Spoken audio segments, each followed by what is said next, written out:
What's going on, everybody? Welcome into Jack Ramsays, Danny Marang, Brandon Sprague. Follow us. It was Friday night, the 13th, all of the things. Like, rate, review, subscribe, help us grow the show. We appreciate you being here. Like I said, we will be here to kind of make up for the lost time while my PC was almost literally catching fire. I'm just glad you got it fixed. It wasn't too bad. It was a couple $100 to get it fixed. It wasn't too brutal. I do have a handy dandy new liquid cooler system though. So Oh, there you go. yeah, so liquid cooler was completely fried. Beyond that, a new power supply and just little maintenance here or there. But hey, we've made it to the halfway point. My PC, I don't know if it's maybe past its halfway point of its life, but the Blazers are at the halfway point of the season. They are 19-22. Mm-hmm. Not what we expected. More or less, I don't think. I mean, okay. Okay, you know what? We had a lot to get to, but we do. Is it that far off? No, is it's really not. That far off from what we thought? And here's a fun one for you. We had Corey Jez in studio today. I heard it. The Jezzer. The Jezzer. He sat down for a segment. We had to cover a little bit of football on the casting couch. So he actually spent some time on the casting couch. Oh, did he use the Kim Jong-un pillow? I think he stayed on the opposite side of it. It's a very awkward pillow to be having. It is, and the fact that it came from Swag is now that it all makes sense. It all makes sense. But speaking of making sense, that's what we're here to do. The Blazers, like I said, are at the halfway point of the season. 41 games played. They are 19-22. So there's something that Corey said today. I think it was a kind of a good spring point.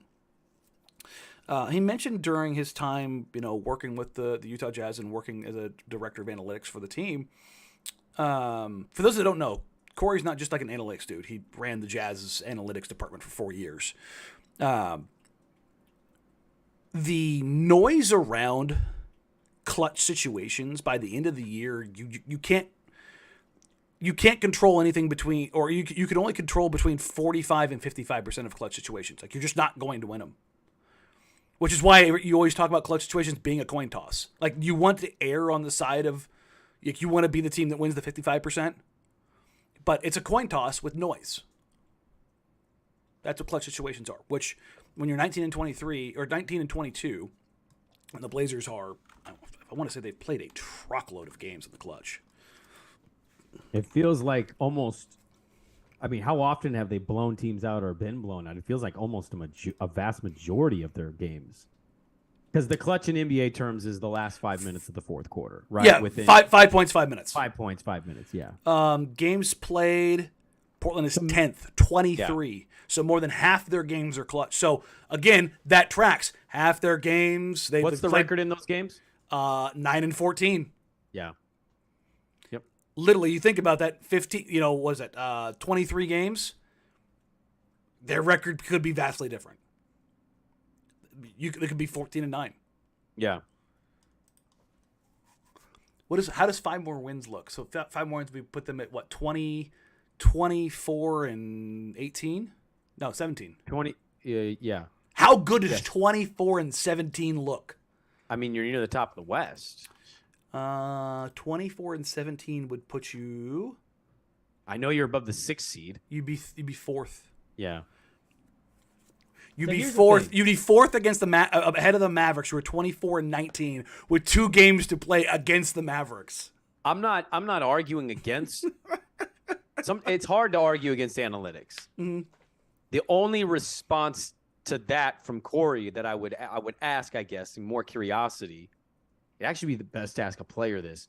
At what point does it go from being a coin flip situation to you just don't operate well in that moment? You know what I mean? Like, they had moments last night, and I know we'll get to some of this stuff, but like passed up shots. That's not a coin flip like, no. it didn't go. That's like something that's a cause of a problem, and it's something that kind of it screws up the rhythm of your offense. So it's like, I guess I'm asking like more so, yes, coin flip mathematically, sure. How many losses though in those moments is it not a coin flip? It's more so like, we're just not good in that moment. We don't operate. We don't execute. The flip side of that is they started out, I believe, 8-2 in the clutch. In the clutch, yeah. So, I mean, they started 10-4. They're like they're 9-18 since. 9-18. Okay, so but were they just a great clutch team that forgot how, or is it quite literally that there's just variance? Because I'll give you the perfect example, and let's talk a little bit about the game against Cleveland, because I think Cleveland, I thought Portland played really well for the most part. Oh, I picked Portland to win, and I'm watching into the third quarter. I'm like, holy shit, I'm going to be right about this. No, I thought they were going to win the game. They came out, they started the game with real oomph. They had real juice. It's one of their best starts to a game they've had in a long time. They actually were ready to play and hitting their shots. I would argue that while they were ready, they still have some stuff to clean up. I thought Jeremy really struggled.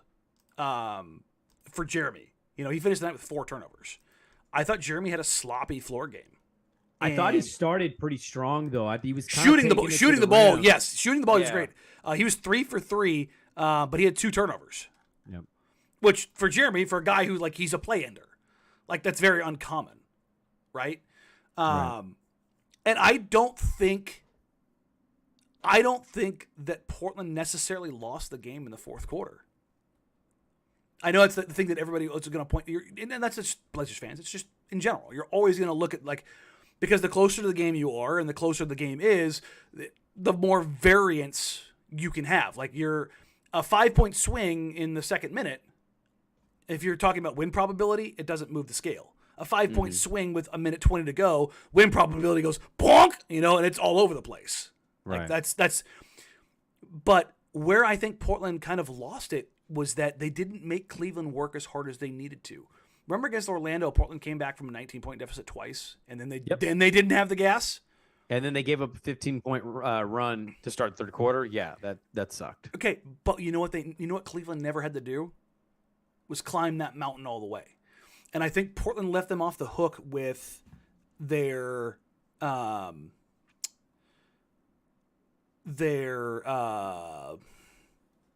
turnovers, inopportune, not capitalizing on some stuff. Sure, yes. And when they had things really rolling, where they could, they're up, I think they got up 11. They could have been up 18, 20. Really poured it on Cleveland. And maybe Cleveland rolls over and shows their belly. They're on the long road trip on the other side of the country. Maybe you just don't have it. But they kind of dangled it, a little carrot, you want to get in this game? You want to get in this game? And again, they didn't execute down the stretch, but you're going to get to an actual moment where I think talking about coin toss. The Blazers run a fantastic set, and they get Jeremy Grant a wide open right wing 3. I believe he's 3rd in the NBA in points scored from that spot. Mm-hmm. It is a shot that you want him taking 100 out of 100 times. Evan Mobley gets a good contest. It doesn't matter. Ball goes up, and it goes down, around, and out. This is the smallest of miss. But Mr. Mobley, at 7 foot tall, has taken his long, lanky ass and kept going after the contest. Donovan Mitchell grabs the long rebound and just fires a piss missile. Easy dunk, yeah. To Evan Mobley for a dunk. 5-point swing. His 9th of the game. 5-point swing. Yeah. Did the Blazers do anything wrong there? In that specific situation? No. No. And that's the thing is, one of the things, again, Corey Jez was in studio today for almost an hour. He said one of the things that we always used to do in evaluation was when we're watching tape of somebody, we would pause it at the release of the shot. Mm-hmm. And we would ask everybody in the room, do you like this shot? So you don't know what the outcome is. Because you have to be happy with the input, regardless of the output. That's how it works. Mm-hmm. Process over results. If the process is good, you have to live with the results. That's how it goes.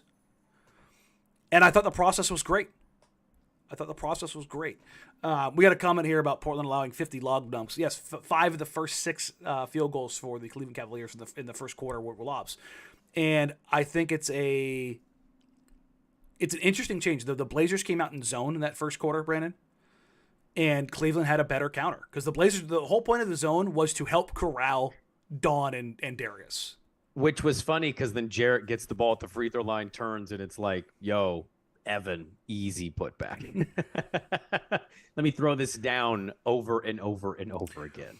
And what they kept doing was they kept forcing that defense to lift, and this is what happens when you've got 2 guys that are this big and this athletic. Right. I told everybody in the room before the game, take the over on whatever Jared Allen is getting. I'm like, this is one of Nurk's worst matchups because Jared Allen just gets sideways and just slinks behind, and he's such a vertical threat. It's just pure unadulterated hell, right, for Nurk, right? But you know what Chauncey does? Early timeout. They come out, go to Eubanks, switch to man. Eubanks played it, I thought, pretty damn well, actually. Why? Because Eubanks is more vertical.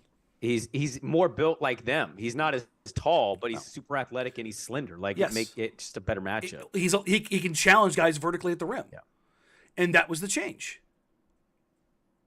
You know, the thing was they were getting beat by it, and they were getting beat by it over and over. It's like it was a personnel thing. It was just the flip side of this is everybody saw those lobs. You know what you didn't see? You didn't see Donovan Mitchell or Darius Garland beating you. No, Donovan actually got off to a pretty poor start. I want to say he started like 1 of 7. Yes, and that was because, not entirely because of the zone, but the zone helps contribute to that. Now, Donovan missed some shots that I think like the one for Jeremy, you give him back to Donovan Mitchell again, he's going to hit those. You know, he's shooting 48% on off-the-dribble threes. What he's doing this year is ridiculous. He's number 1 in the NBA, Ant's number 2. Yeah. I think he should be in the MVP conversation. There's a group of us that was talking about that. Him in there. We had him 5th. Fair. He should be talked about though. Like, like he'll get some like I think the votes are top 3, so I don't think he'll get any actual votes. Right. I would like to see it ranked choice to like 7th. So would I. I'd just much to kind of prefer that. just to recognize guys. Yeah. You know what I mean? That's how I'd like to see it. But I mean, what was your big takeaway from Cleveland? Just like thoughts, processes, stuff in general. What would you come away from that? Well, Cleveland it's one of those like coin flip situations. You could feel them coming back though earlier than the final 5 minutes. I mean, you got was building late third. When Donovan was starting to get his buckets, God, he had one, man, where he stepped back on the left wing. The long 2. Jesus, at just his ability to get that shot off, and then he just nets it. It's just like when he did that, you know, sitting where you sat, it's a good seat. Mm-hmm. Sometimes you miss little tiny things that you kind of see on TV just because of the cameras. Yeah, he hit that shot, and they zoom in on his face, and it's just like a face of, we're not fucking losing this game. Mm-hmm. We're not losing this game. Yeah, and after that point, like he made play after play defensively. He was doing it offensively. Garland got it going at the end. Look, at the end of the day, it was poor execution. I was really frustrated that they wasted a 50-point effort from Dame. Mm-hmm. And, you know, Jeremy with the turnovers. Jeremy going 0-4 in the fourth quarter. Wasn't a good fourth quarter for him. Josh passing up shots. And you know, let's just call a spade a spade. I didn't think Ant played a very good game. Really? What did he finish with, 16? I want to say 15 and 6. It just reminded me of It didn't have the stakes, but it kind of reminded me of like Dame, Denver, CJ, like getting 18. And it's like, in those are the moments that I think Ant, continuing to grow and develop, can pop in that tape and go, oh, if I make this shot, oh, if I can drive to this, you know what I mean? Like he evaluates the tape. Yes, I think there's maybe a little bit in there, and this isn't me like even being the Ant guy. Like he was 6 of 10, like with Dame taking 28 shots. Jeremy took 16, Nurk took 10, Ant took 10. There's just I need Ant to be shooting more than 10 shots. Well, though. there just wasn't that volume there. Like nope. Yeah. Like here's your next like shot order. Josh took 5, Sharp 4, Jabari 3, Eubanks 2. That's it. Like there's just no other room in there for shots. I just didn't feel his presence in the fourth quarter at all, and I felt Garland's, That's I felt fair. Mitchell's, I felt Mobley's, I felt Allen. Like you could. I think you would have felt feel- Jeremy's had he hit shots, and that was the thing. is that 100%. Jeremy was 0 for 4, and that was probably why you were like. But what I'm saying though is those are the games, Danny, that I think like. It's frustrating thinking about it now, but I think for Ant on the Ant side of it, Ant can go back and say, I could have how been more can I- aggressive here, done this, that. How Yeah, can I for assert my sure. aggressiveness here? Because in those nights, like Dame's clearly carrying the offensive Mm-hmm. load there, but those are when like, if it's not Jeremy, it damn sure got to be Ant based on like what the scale of the team Mm-hmm. is. And those are the nights I think he looks back and goes, I can be more aggressive. I need to be more aggressive. If you Jeremy finished 8 of 16, 22 points. Like that's the thing is the three guys shot really well together. Ant 6 of 10, Jeremy 8 of 16, Dame 16 of 28. Like I mean, does maybe Jeremy have a super efficient night and Ant has 3 more shots? Like instead of Jeremy getting 16, they both get 13. You know what I mean? Mm-hmm. And does that look different? You know, if that shot distribution, like if Ant hits, let's say Ant hits a 3 and a 2, picks up 5 more points, and he's got 20 points, 5 assists. Do you feel better about that game? I think the one thing I was thinking about this last night, because I'm starting to get texts on, the roster and what people think about the future. It's that territory for Blazers. Yeah, I know. But I was thinking about this, like, I think the one thing Dame CJ, because I mean, naturally you do Dame CJ, you do Dame Ant, right? It's the new it's the change. Mm-hmm. I think the thing for me is when CJ was cooking, Dame knew it, recognized it, and was like, okay. When Dame is cooking, obviously I just used a bad example with Denver, but like I can remember a lot of regular season nights like Dame's cooking, but CJ operates in the right way to get what he needs to get for them to get a dub, while Dame still goes and gets his. Forces the issue. The problem is, and I think that it took a very long time to get there, because I remember some big scoring nights from Dame. Sure. Where you felt like CJ was like, I need mine too. Yes. There's Do a you little bit of remember that? There was that period of, and I don't think Ant is wired like that. No, I don't think he is. And so I think there's a, because I thought Ant's floor game was really good. I don't think Ant wants to overstep. No, and I think he's trying to find that. And everybody forgets that this is Ant's still first year as a starter, and kind of settling into. This is him working through stuff. Well, it's not just the starter thing for me. I think it's just the role itself. Like it's infinitely new. It's everything about it is new and different. Every year before this, he was either coming off the bench as a second guy off the bench, or he's playing with a bunch of G League guys, and it doesn't matter what he does. Like, go get the shots. Who cares? When you play with Dame, it's just there's the natural evolution of playing with a guy like Dame.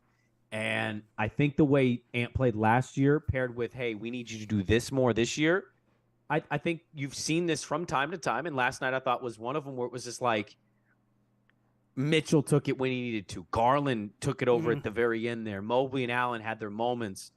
And I just didn't quite feel like that with Ant. And I think some of that is, damn, Dame's cooking. I don't want to take this shot. You know what I mean? Like, I think that's part of the process. And part of it was, we're seeing. Dame did have 15 in the fourth.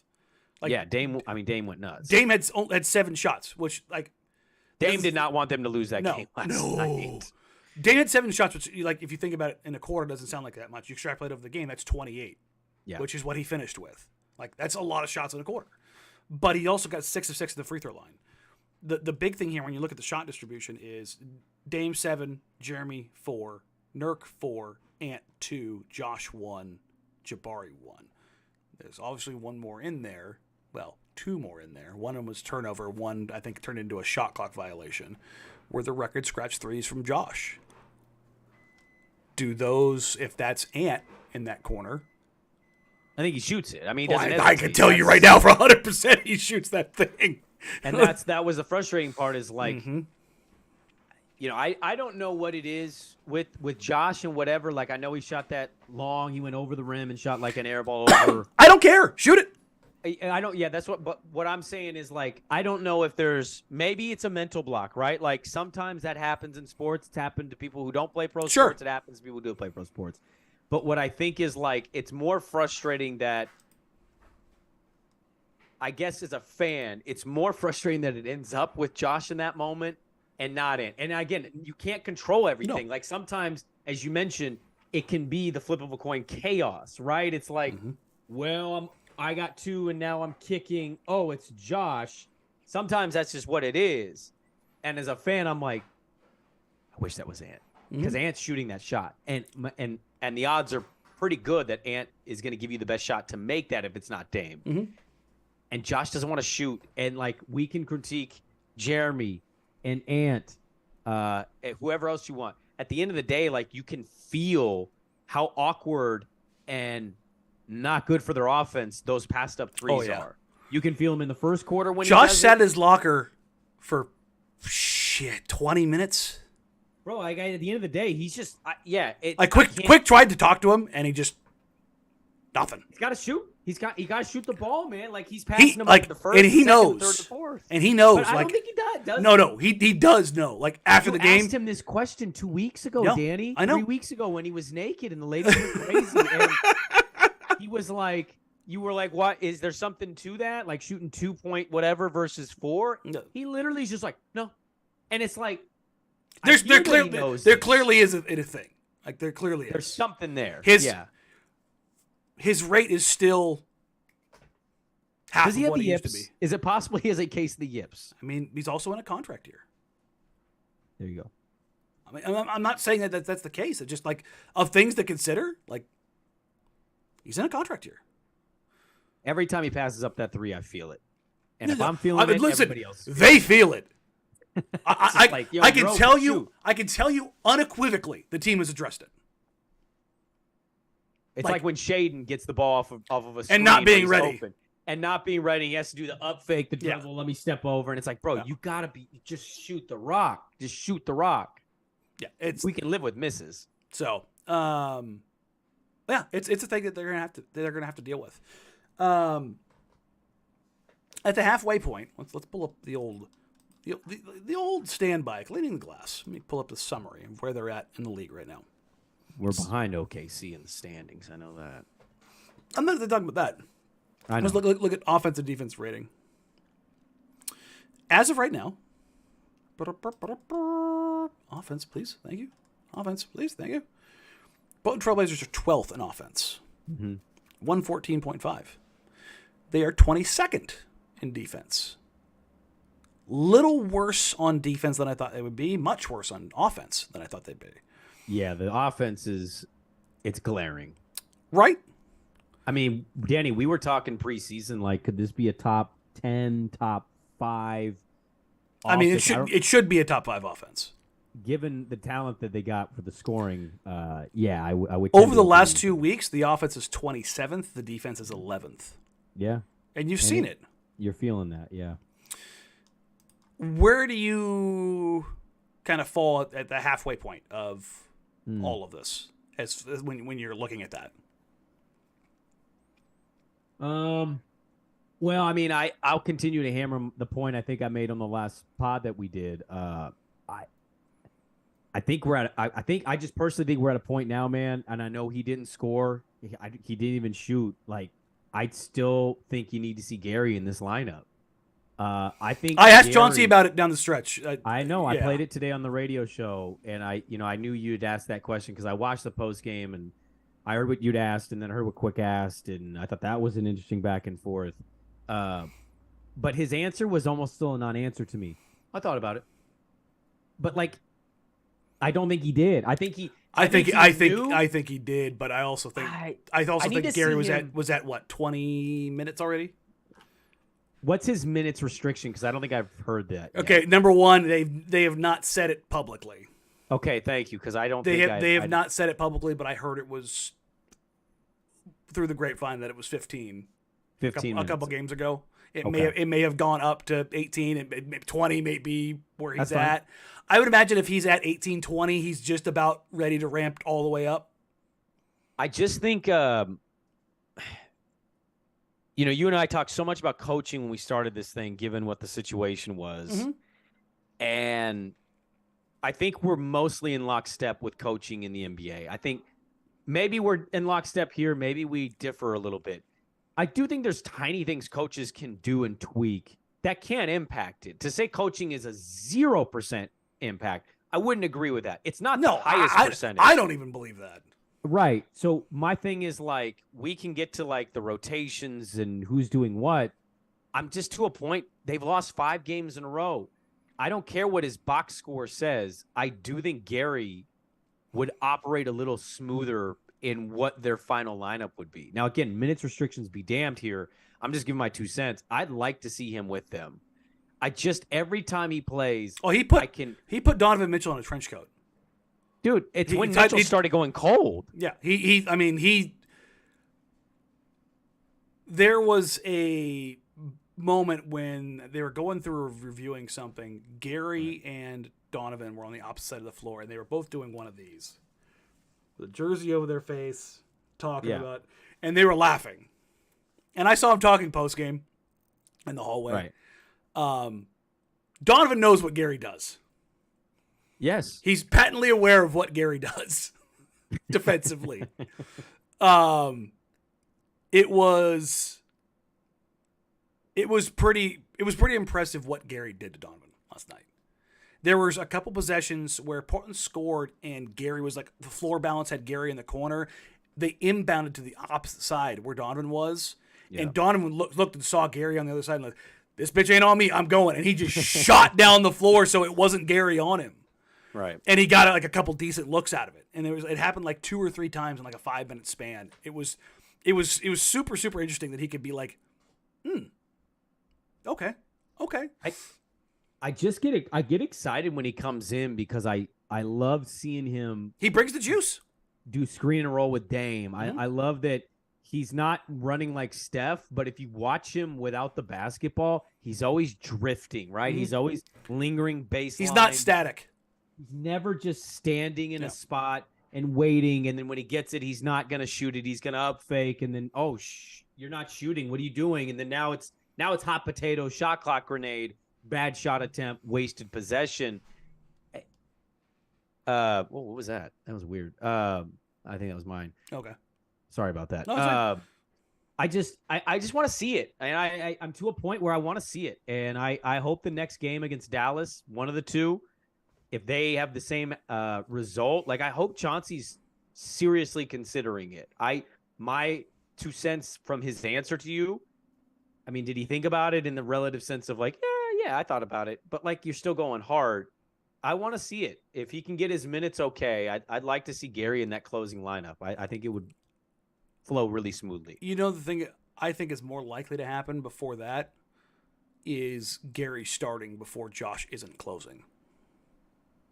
I mean, I'm cool with that too. I'd love to have Gary start. I just want Gary with the other 4 guys. I think he's good for him. I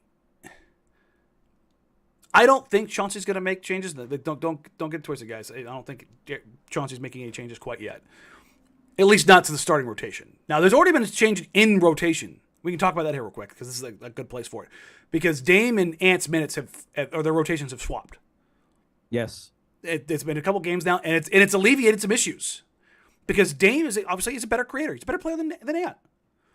Dame can play with the kids. Dame can his offensive ability is so obscene that he can weather playing with Drew, Shaden, Jabari all at the same time. Right. It's not going to impact Damian Lillard. There is nobody in the NBA right now who's standing in front of Damian Lillard. He is blowing past everybody, getting into the paint whenever he wants. He also is, most nights in the league, he's got the highest IQ of anybody on the floor. He is a basketball savant. He will figure it out. Ant's not there. Mm-hmm. Like Dame has manipulated point or pick and rolls with people for clearly well over 40,000 times. Like, think about that. Remember we always say the thing about 10,000 hours on something? Yeah. Malcolm Gladwell thing. Yeah. Dame has done that. Right? 4 times. He's mastered the pick and roll 4 different ways. Like, I mean, he's out here serving pick and rolls 4 different ways. All right. He's literally the master at the end of a yes. kung fu movie. It's Yes. like, okay. I'm sure he would appreciate it. Get a little goatee pull for him. Dame can handle that. Yeah. Ant's still not there yet. And I think that's like when we talk about coaching, like where I want to, like who plays when, who plays and when, like that's, again, credit to Richmond. I think it's the best way of phrasing that is like, that's a thing. Dame playing with the kids alleviates the pressure. And Ant is allowed to be a little bit more it doesn't have to be the everything, right? And that matters. I think Drew, him coming in early and being a bigger factor. Chauncey going to Drew when Nurk doesn't have it immediately. I think that's a thing. I think Chauncey giving Jabari because of his energy and his rebounding. Like those are things that are changing. Like it's not that I don't think Chauncey's stubborn. I think he's more than willing to consider stuff. But when you change the starting lineup, that is a massive consideration. Because that's going to hurt some people. Yeah, and I think they're just close to a point where you can't care about that anymore, man. Like you've lost 5 in a row. You're getting there.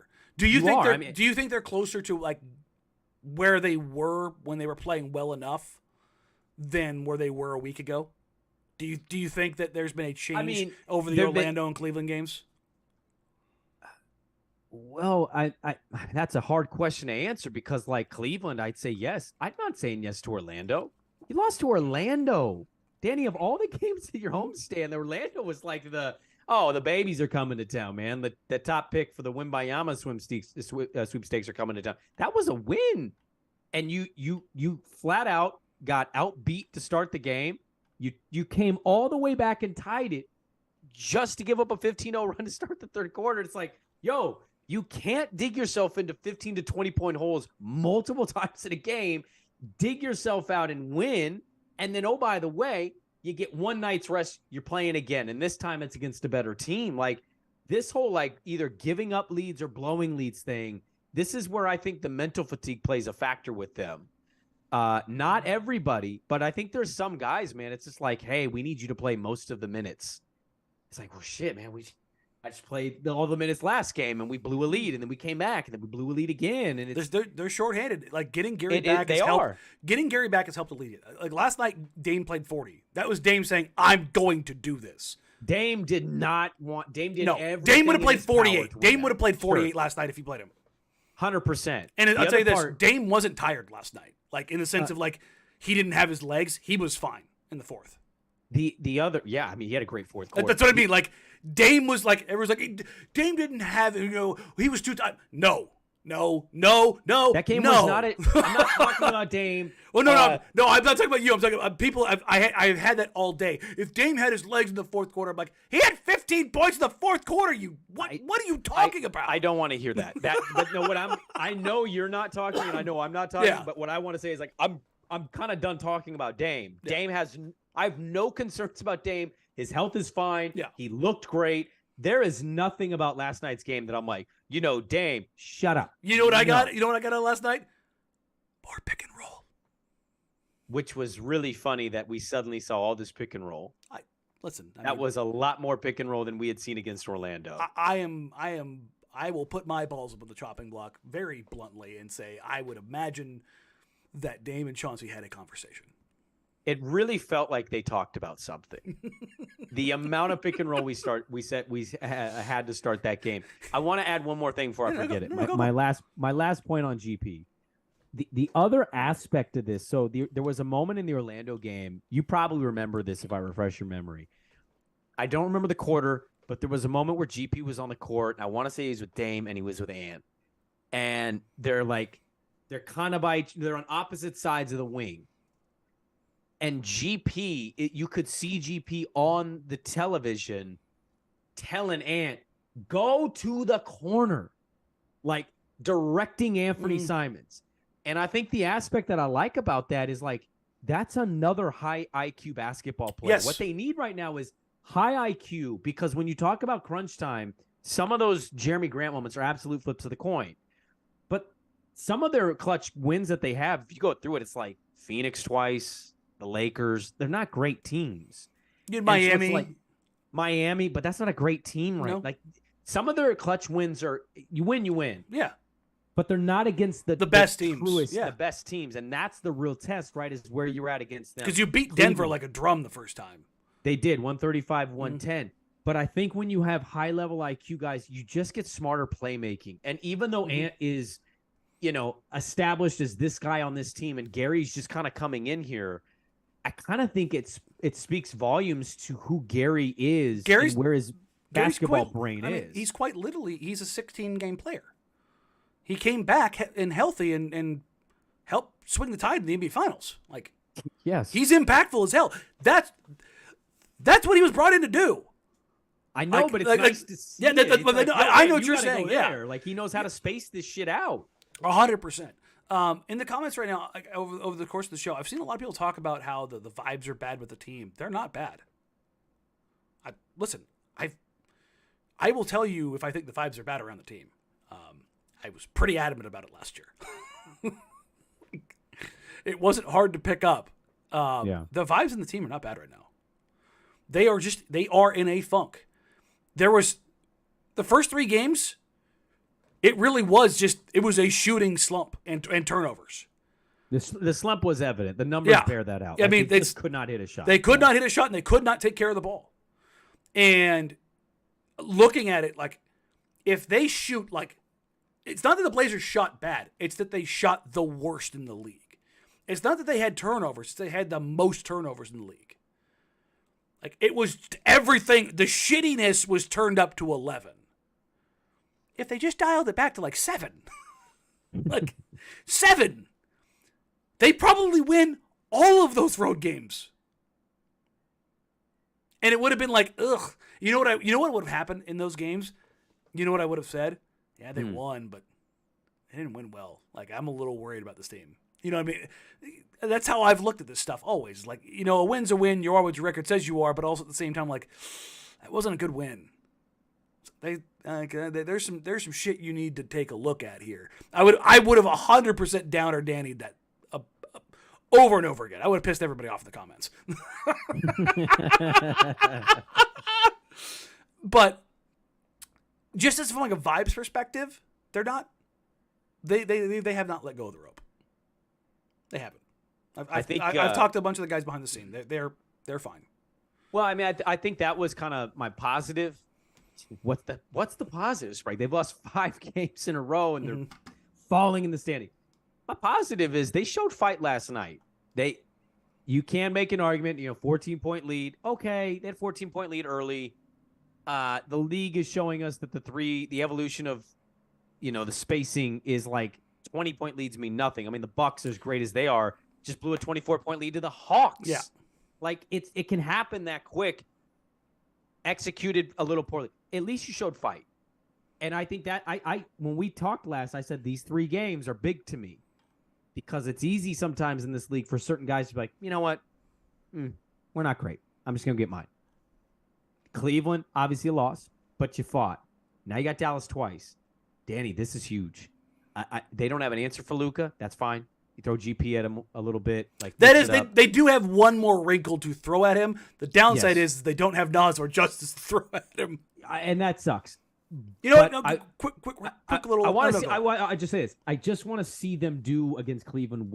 Do that against Dallas? Like, show me compete. You have not let go of the rope. You're still fighting. Yeah. I didn't want to interrupt you, but I wanted to remember real quick. Should I say it's great? Chance. There's a chance one of those injured guys might play this weekend. Oh. Chance. I'm guessing it's a 3-letter name. There you go. He's been walking and stuff, right? Yeah. He's been starting to get it going a little bit. Yeah. That'd be really big if he does, it'd be Sunday. Yeah, I'd imagine. If he does, it'd be Sunday. But that would be massive. But yeah, he's like greenlit. Good. So it's great to hear. They need bodies, man. Like at the end of the day, there's a lot of criticism that we can deal out here. You're playing a 19-year-old and you're playing Bari, who's had his fair share of great Jabari moments. has been a mostly viable dude to patchwork 8 minutes a night, which is totally cool for a rookie. Totally cool for a rookie. I think in the last few games, Danny, like Bari's been better than Shaden. So it's like, Yes, and real quick, for everybody in the comments and everybody on Twitter and everybody on YouTube, Shaden Sharp should not start. If you think that, take your hat, put it over your face, and go sit in the corner. Stop. you don't have to do that. You can actually keep watching our podcast. Don't listen to what this Stop. douchebag says. Stay here. Listen to us. We'll disagree with I'll you. tell you when you can come back. Stop it. Don't you look over here. You keep looking in the corner. Stop it. Stop What it. an awful punishment, by the way. Go stand in a corner and just look in a corner. I did it at daycare once. I was like, I remember I was like 7, and I was like, I think I literally was in the corner. I go, this is bullshit. Yeah. I love Shaden, and he has shown flashes of absolute brilliance. He is nowhere near being able to start on this team. Yeah. Nowhere near. Like, and again, I am very, very high on Shaden's potential. He is a net negative on both sides of the floor right now. Mm-hmm. Well, it was actually somehow the only positive for them last Yeah, night. in the plus minus, yes. In the But plus like, minus territory. Yeah, I know what you mean. it's like, and it's funny is like people are like, if Josh Hart's not going to shoot, they should put Shaden out there. He'll shoot. And I'm like, really? He's not ready to catch and shoot most of the time, and he's not a good defender. He's a very bad defender right now. He's a rookie. Like 99.9% of all rookies are atrocious on both ends of the floor. Don't get me wrong. You can be absolutely awful and have more potential than anybody in the league. Like, that's usually how it works. Like, you have all this potential because you're not good. Like, you're just not there yet. Mm-hmm. Shaden Sharp is not starting. No. Nor should I the don't- Blazers start him. That's Nor not should even they a consideration. Nor should they really change his role right now. In fact, he got 20 minutes last night. He's He's on pace to play more than Ant did in his second year. Like, chill. He's developing just fine. This is still a playoff team. This is still a playoff team. They are two and a half games out of sixth. They're two games right now out of 6. I think it's dependent on the Clippers, who I think are winning their game right now. But like, they're 2 games out of 6. It's like he's developing just fine. You start throwing him out there for 30 minutes a night, it will be a problem. Because I love people like, if this season is just like, it's about development. It's like he's developing just fine. He is getting a crap ton of minutes. He is learning with vets around him. They are in a good place with Shaden. And I'm not just saying that about him replacing him replacing Hart. I'm just saying in general, like looking through the first 41 games of the season. You know what? Let me pull up his exact minutes right now. Yeah. Shaden Sharp. Totals. He's played 777 minutes. Mm-hmm. He has played 40 games. Okay? He's on pace for 1,500 minutes. That's good. Okay? To compare him to Ant, we're talking about like development cycles and guys that are really young, right? Anthony, it's a great. Looking up Shaden and Anthony is always so easy on Basketball Reference because there's Anthony Simons and Anthony Hardaway, and then there's one Shaden Sharp. There's one Shaden. If you're gonna go Ant first year, I mean, that's not even gonna be close. No, he played 141 minutes. He didn't play at all. Ant played like 7 minutes, I think, on average. Yeah, and what's funny is, of those 141 minutes, he got 47 of them in one game. The last game of the Last year. game of the season, he played 47 minutes. Think about that. He played 100 minutes before that. Okay? I have no additional things to add on what you just said about Shaden. I think Ant played 1,449 minutes. Shaden is quite literally on pace to play more than that. whatever they're doing with Shaden, I'm fine with because he's getting the minutes. He's not He's not been great in a lot of games, but like he's still getting the experience. He's still having moments, and that's good enough for me. He's playing like that. I didn't think he would play. So. Nobody should be thinking, man, I wish Shaden was getting more burn right now. Like he's getting his opportunities. Like everything that's happening there is where you want it to be. All right, we got a handful of questions here before we kind of get out of here. Yeah. Let's rapid fire. Go. You guys get back from the corner. It's okay. Yeah, you come back now. Come on back. It's okay. Mom Spaghetti at Lobus Franklin says, how did this team take a step back? What changed? I don't get it. Law of averages. Regression. Stuff happens. Health. No real great depth. Health has been a problem, and a cold shooting streak. It's been a bad combination. And them not being able to balance offense and defense. I asked Nurk about this the other night after the Orlando game. I was like, hey, man, what's the deal? Like, your offense is up, defense is down. Defense is up, offense is down. Why can't you find the balance? And he's like, that's one of the biggest questions we have. Is that we're just tend trying to be on work polar opposites. Yes, yeah. And they haven't been able to kind of like balance the scales yet. I'm really interested to see, could they be like the 7th best offense with like the 18th best defense, and what that version of this team looks like. You know what I mean? I would take 10th in offense if it meant you were like 15th in defense. Oh, yeah. 14th in defense. You know what I mean? Like if you crept more towards 10 and 10. Now that's pie in the sky here, but because when you're top 10 in both, you were considered basically a contender. Yeah. That's what I'm saying. Like if they were like 8th and 18th, which would be about where they're at right now as a team. But you gave yourself that consistent line, or you were 7th and 18th, like looking more at where they're at. For those who have followed me for any period of time, you should know I'm not an optimist. Like, that should be very clear right now. I am not worried about this team. And by when I say I'm not worried about them because they were never supposed to be a contender. Mm-mm. They were supposed to be a playoff team. So that was asked yesterday. Do you still feel like?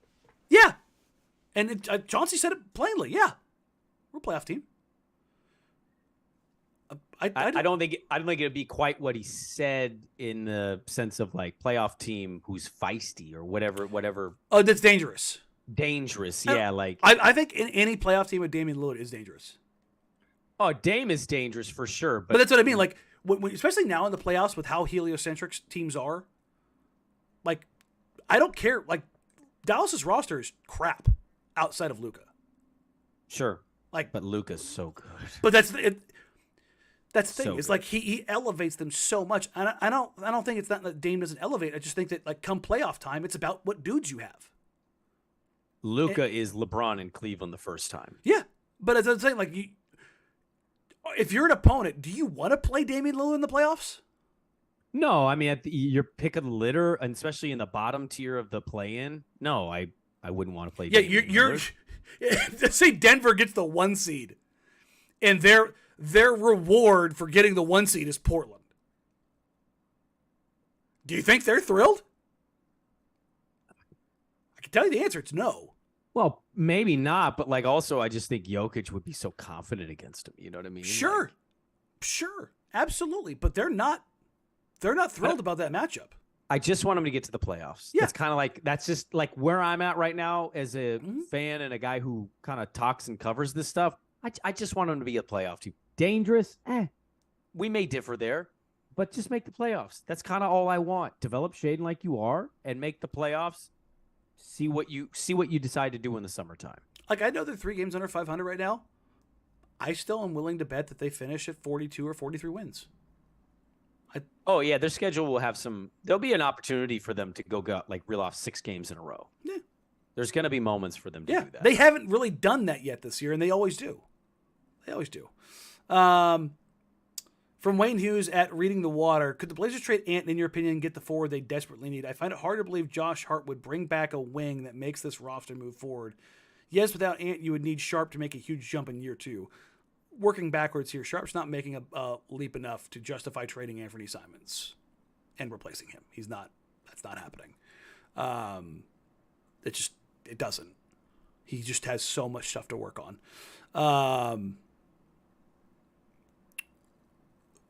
But could they trade Ant and get a guy? Like, I've said the line for me for trading Ant is like, you're not trading Ant straight across for OG. That doesn't do anything for you. It balances the roster. Cool. Who's going to dribble in that lineup? You need some offense there. Like, I love OG. Yeah. The Blazers right now, like, their biggest problems are shooting, defense, and playmaking. Like, as far as, like, the things they need to add to the team. It's funny to hear that in the NBA nowadays. Yeah. Like, what's your problem? Well, we need shooting, we need Playmaking, shooting, and yeah, I mean, like, it sounds like everything. I know. Yeah. But, like, but what I'm talking about in particular is that you need creators. Yeah. Dame is the only creator on this team. Ant is the next closest facsimile. Like, after that, you don't have anybody else who creates shots for others. Mm-hmm. You don't. And if you're trading Anthony Simons for a guy like OG, who, again, I love OG, might be the best, like, all-around defender in the league right now.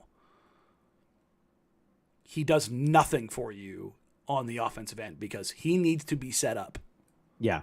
He's one of those stand and wait guys. And he can, not even that, like, he can create a little bit of his own offense, but he's not creating for number two. No. Like, that's not what he's doing. He's got a little wiggle. He's improved his handle, but His teammate? And exactly, that's the line. Pascal. The timeline changes a little bit.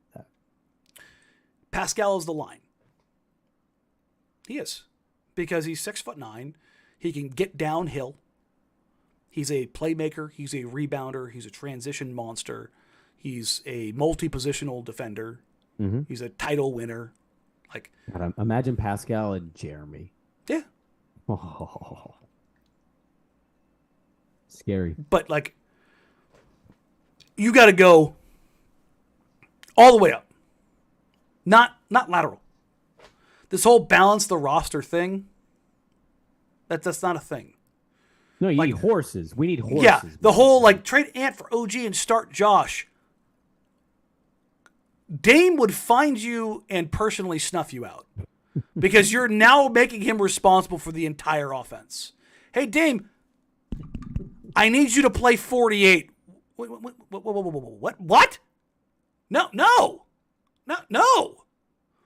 I got to create the entire game? It's like, I'm already stressed out.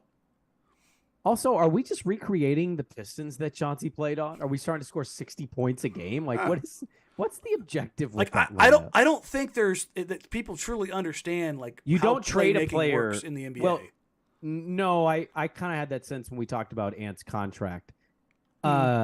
You just, I don't know. You don't trade a player like him unless you're getting some of that back, and like those kinds of trades don't give you that back. Pascal does.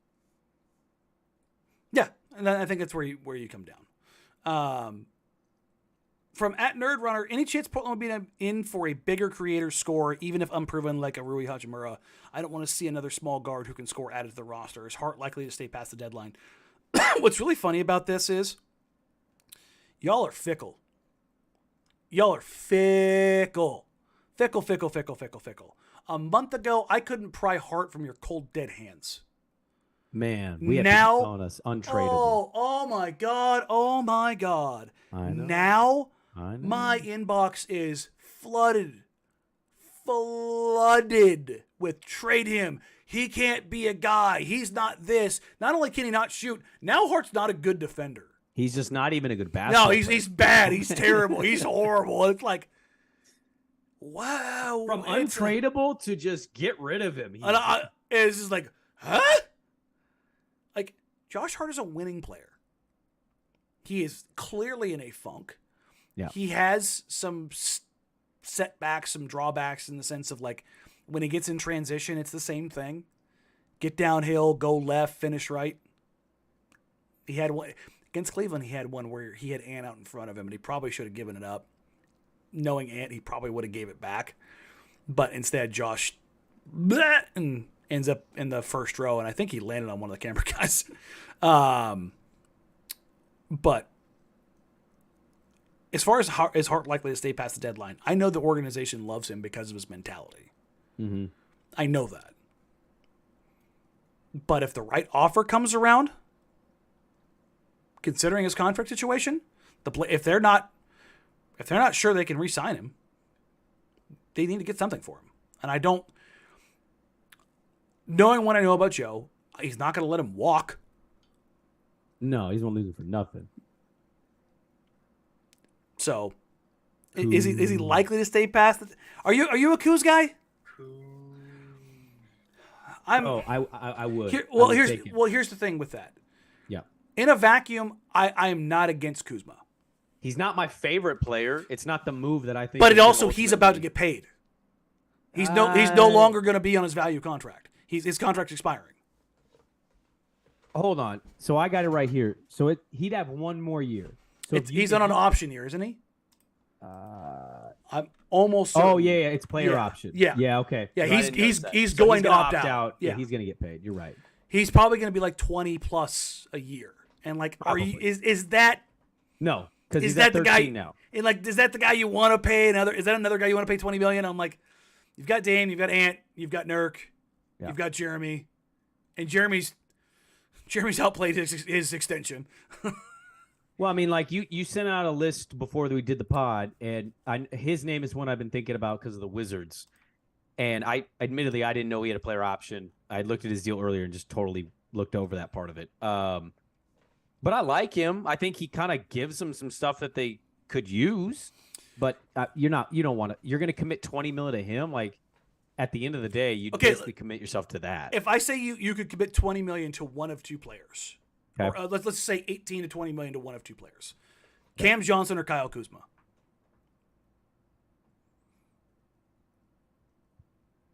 I think God, Cam can shoot.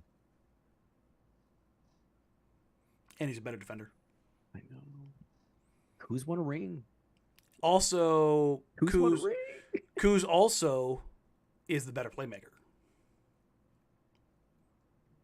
And he's a little bit bigger. I also think that sweater would look better in Portland. I think I'm going to go Kuzma there.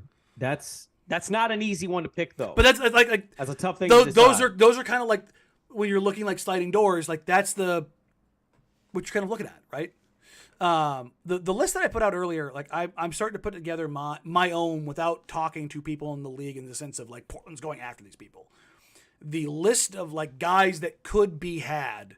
Yes. And my first group was looking at shooters with size. And I think it's about 20-something guys like Cam Johnson, Doug McDermott, Bojan. This is not an exclusively Portland list, right? This is kind of showing what's out there. Right.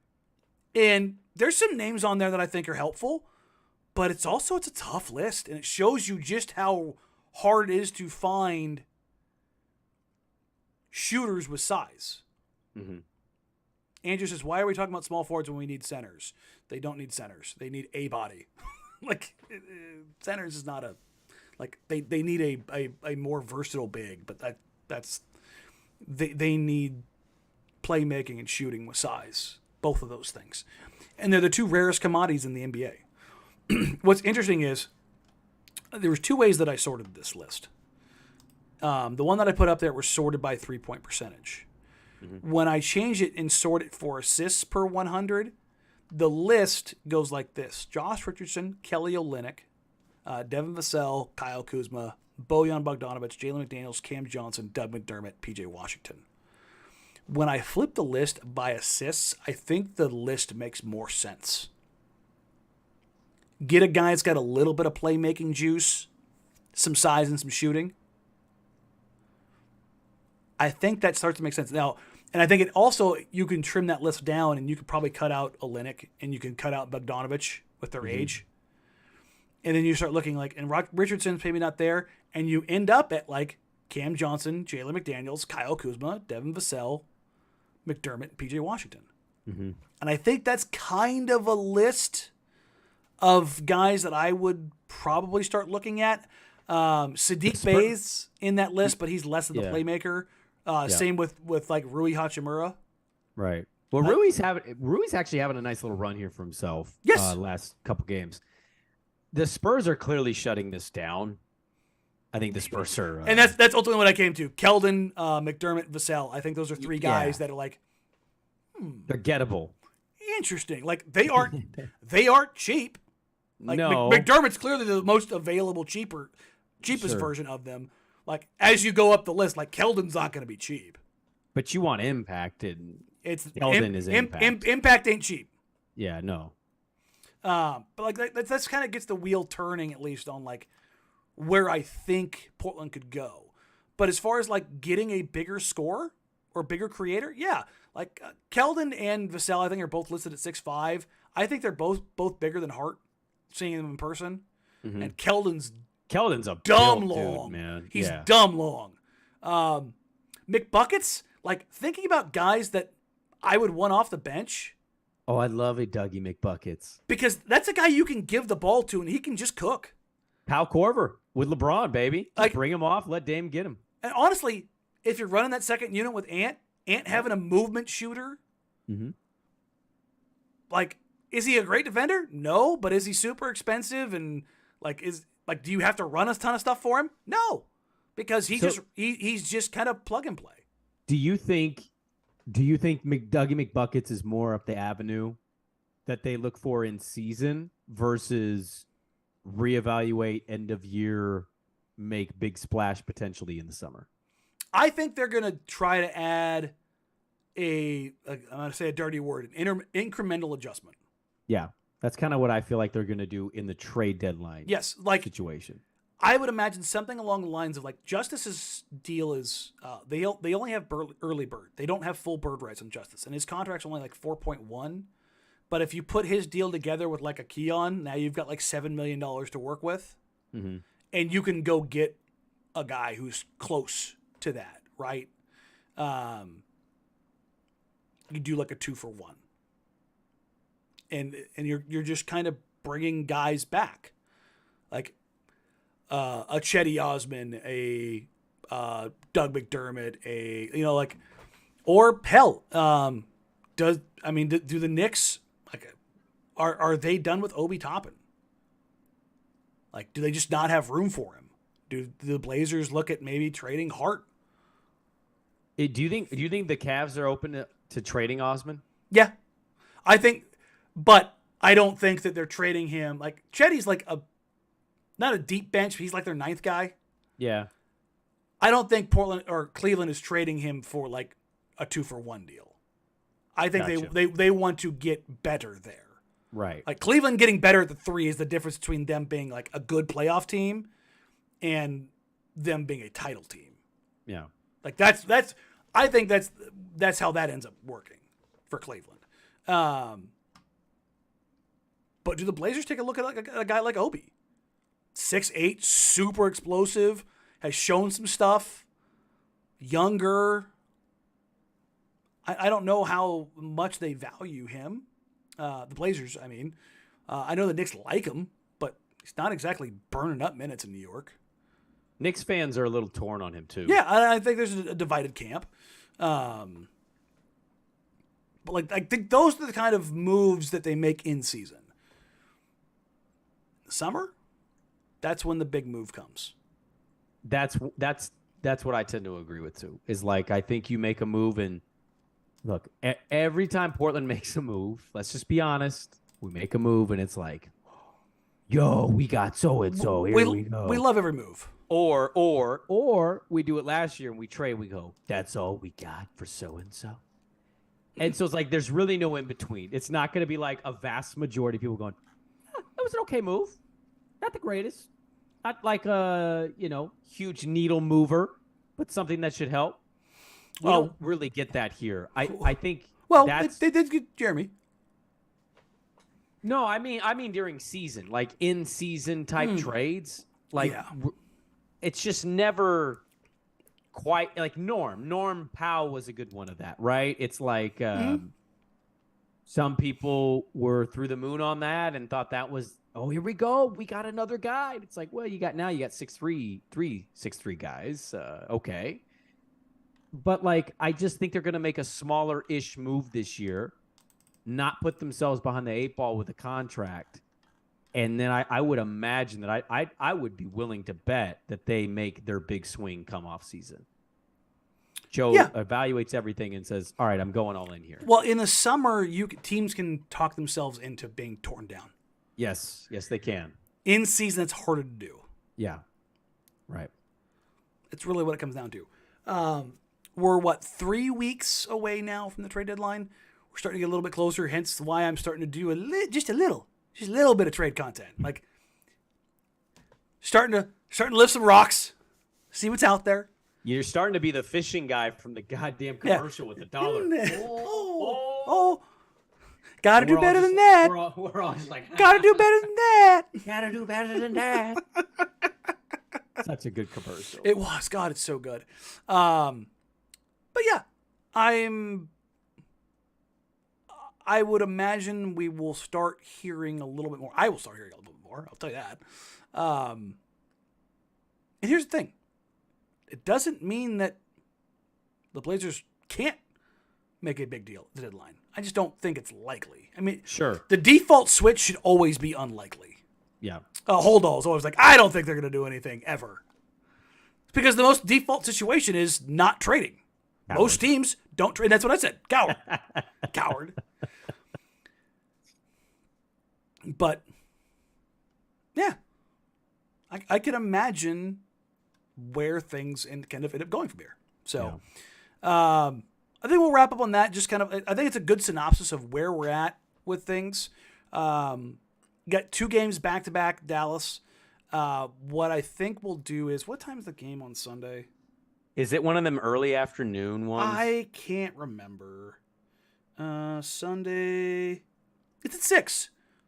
Do you want to do a pod like at halftime of an NFL game? And then miss the whole NFL game because we did the pod too long? No, we'll have the TV going in the background. But I think we can do a little bit of one after a Dallas game. So you want to do one maybe Sunday? Yeah, Sunday afternoon. Yeah, I'll put the NFL game on an iPad. I'll just Okay. have it next to me. Well, isn't the morning game suck? I know Miami and Buffalo is the morning game. Yeah, that game's gonna So suck. if you want to do it, let's go early. oh, hold on, I'm trying to think. It's my daughter's birthday weekend situation, so I'm trying to think in my brain. Okay, then you tell me what works. No, that works. Okay. That works. So there you go. I got it. Yeah, this I got this the is how we gambling show. this is how we Yeah. plan stuff, folks. It's actually even more unorganized. Daniel sometimes just texts me like, "Sent," and I'm like, "What are you talking about?" He's like, "We're doing a pod." I'm like, "We are." There we go. So there we go. We'll go Sunday. In between. We'll give a definitive time. Yeah, Kinda but we'll early. we'll go early in the day, probably during the Bills Dolphins game, because the Bills are going to snuff out the Miami Dolphins with the utmost prejudice. I have a lot of money relying on that game. A lot of money. Oh, please don't tell me you took the spread. Oh my god. Oh my god. 13.5, dog. Jesus.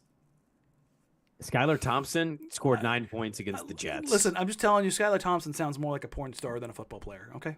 You know they're going to make a DeMar Hamlin intro video somehow. Yeah, no, where he they're gonna says, "Let's go murder Bills," and yeah. everybody's going, "Holy shit!" And it's going to go murder. nuts. Yeah. So, all right. Well, we get out of here on this. I appreciate you guys. Thank you all so much. The content will be flowing. Okay. That's where we're at. We'll have, like I said, we did this. I did the after dark last night, barely conscious. It's like 12:30 by the time I got off. God. And then we'll do the show on Sunday, and then we'll come revisit and do another show on Monday following the Dallas game, because I think there's going to be a lot of stuff to talk about over these 2 Dallas games. I mean, we could feel so different in a span of 48 hours. So We could yeah, feel worse even. actually very possible. Dallas is not an easy opponent. For So, again, thank you all. We appreciate you. Like, rate, review, subscribe. Help us grow the show. We'll be back to the watch parties for that one road trip in Denver. And then we'll have them covered down the road.